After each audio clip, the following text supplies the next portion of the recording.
Hello everybody and welcome back to the Fortress of Solitude. Today we're going to be checking out Task Force 7 issue 6 by Stephanie Williams and Carrie Randolph. Paradise Lost takes center stage to this issue as the eloquently spoken Amazo races to Themyscira. Right off the bat we are shown the Amazo's connection to Wonder Woman, whom it siphoned powers off from in the first issue of Absolute Power. It also took parts of Diana's identity with it, allowing Paradise Lost to have memories of Diana's childhood and life on the island.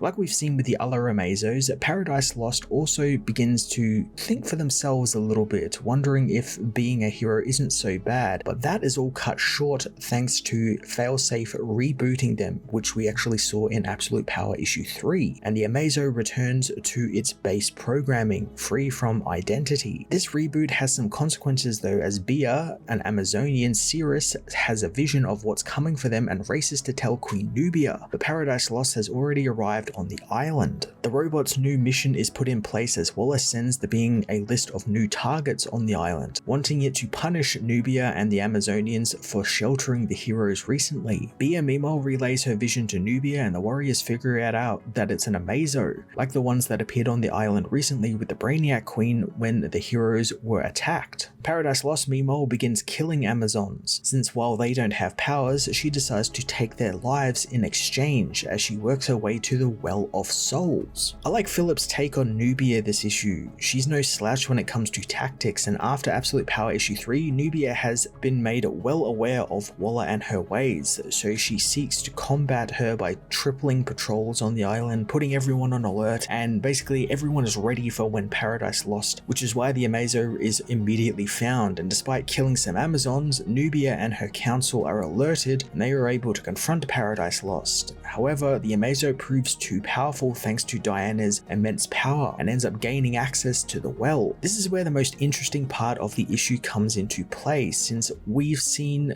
recently, thanks to Mark Waid kind of reiterating it in his World's Finest issue recently, that when a woman on Earth dies a horrible death, they can be reincarnated as an Amazon via the well. Now this also applies to metahumans as well, and what Paradise Lost does is access the well and pulls up some dead superheroes and people with powers, absorbing their souls and taking their powers as her own. Now that's a pretty terrifyingly cruel fate for some of these people, and easily the cruelest thing to happen in Absolute Power so far. It's just so unnecessarily evil, and I really like that. It's something villainous for a villain to do. Lost ends up taking powers of people like Phantom Lady, Fury, and Firebrand, as well as many others, before blowing up the Well of Souls and delivering Walla's final message to the Amazons. If they wish to stay hidden, then that's what they will get. Paradise Lost then uses Whispera's magic that she took to cover the island in a dome, effectively sealing the Amazons away. Now this is a pretty big deal, and maybe something that probably should have been in the main Absolute Power book, and while that has a lot on its plate at the moment with all its different storylines intersecting and whatnot, I can understand why you'd want to like parcel things out into these other tie-ins to give them some bigger stakes, but this feels like something that probably should have been in the main book. This is sealing away the Amazonians.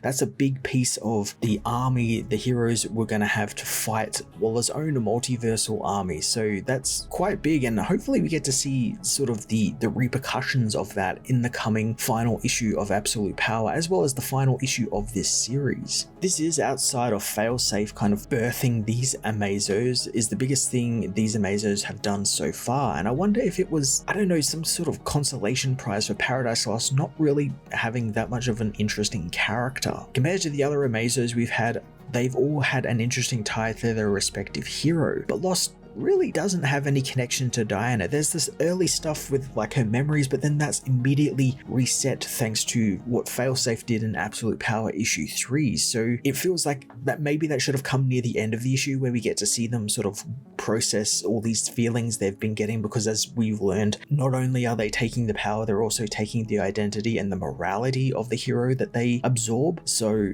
the Amazos have been wrestling with this idea of like, can they be heroes?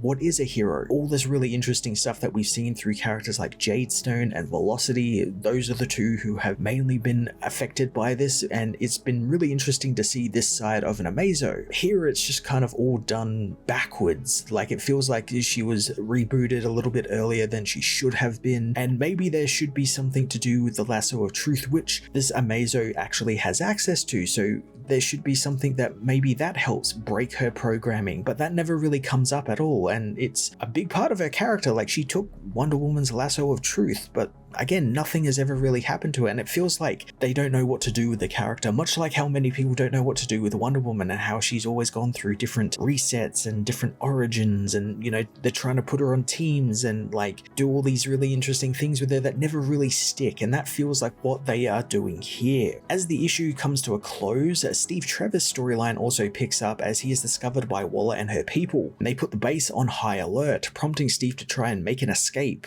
where he runs into Wonder Woman and Robin, who were tasked with breaking into Waller's prison in issue 2 of Absolute Power, leaving out with the three getting ready to escape Waller's grasp.